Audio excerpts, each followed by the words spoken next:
And how's it going? It's your boy JB, and we are back with another episode of the Old Man Road to Glory. And tonight I thought we'd go off on a little bit of a tangent.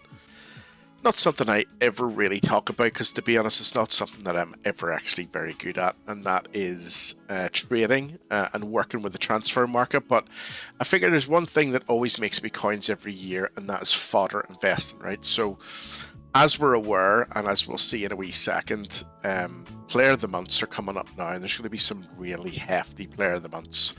We'll take a wee look at those on the website in a wee second, but Russo, at this point in time, is an 89, I believe, is going to increase in price because of some of those SBCs that are coming along. Obviously, we're aware of Mbappé, which at this time of recording wasn't out, but is likely going to be out by the time that you watch this one. It's going to require somewhere in the region, I would say, of about 35 squads, all of which are going to need high-rated fodder.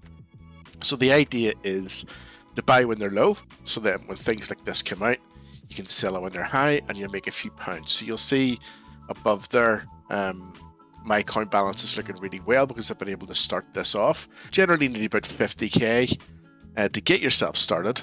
What we'll do is I'll pop out now into the player of the months to show you what we believe is coming up, and then from there we'll look at FUTBIN and I'll explain to you exactly how I do it, so hopefully you can use it for yourself. So let's go have a look at those player of the months. Okay, so you should be able to see now that the Bundesliga, the Premier League and the Serie A are now open for voting. Essentially, we'll do a wee vote while we're at it, but obviously then the voting is closed.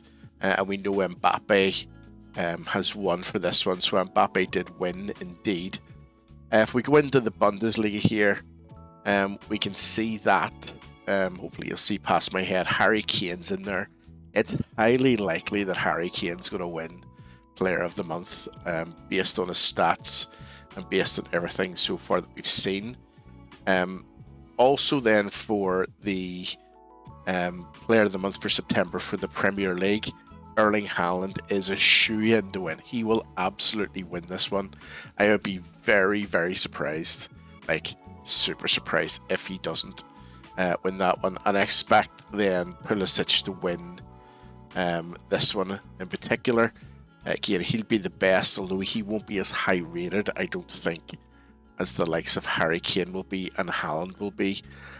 The reason for that is, I'll jump over to FUTBIN in a wee second, is because these Harry Kane and Haaland are already very high rated cards. So let's go and have a look at them in FUTBIN. Okay, so let's take a look at Haaland. Look, Haaland already has two cards. He's already got a 91, and he's already got a 90 rated gold card. Now, I wouldn't expect this player of the month to go past the 91. What I would expect to happen is he'll get an upgrade in some of these stats, but it'll stay at 91. But you can see already that his card is 550,000 coins, right? So you can then expect that the SBC will be in that range, maybe 600,000 coins, maybe 700,000 coins. And what that means is high rated fodder is going to be needed. What happens when we need high rated fodder? If we don't have it in the club, we go and buy it. That means that high rated fodder will pop up.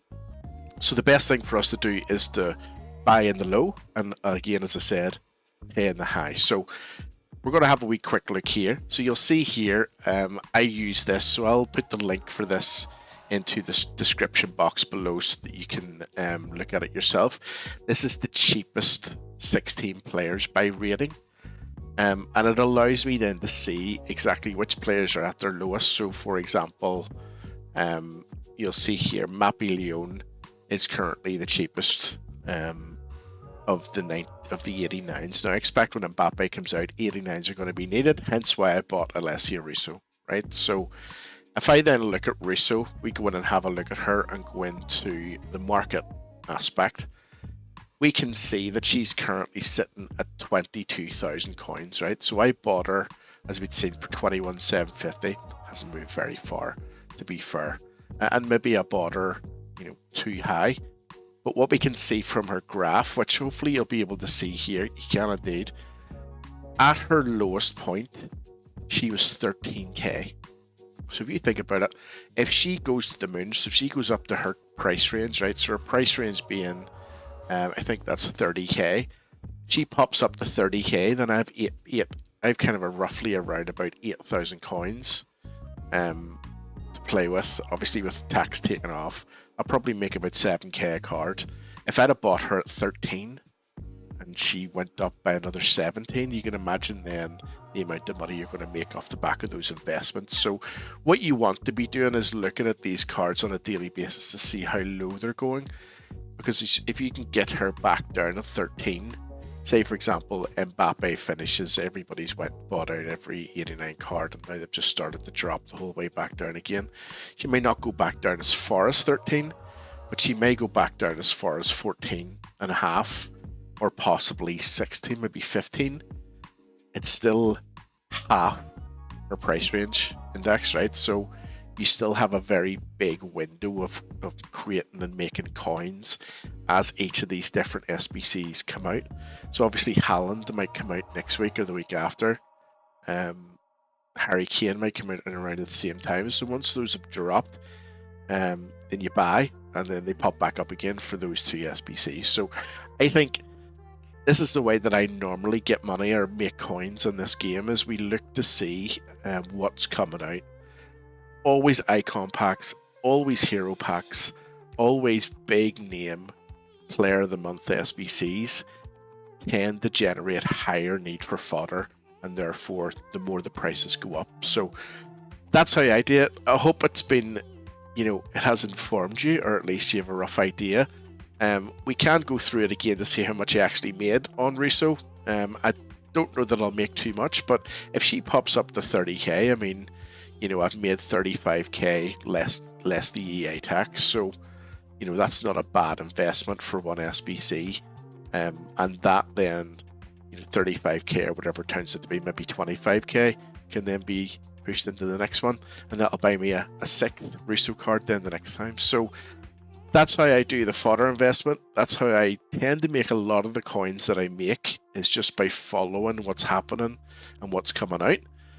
Hopefully that's of use. But I've been your boy JB. Don't forget to like and subscribe if you're new. See you all again very, very soon.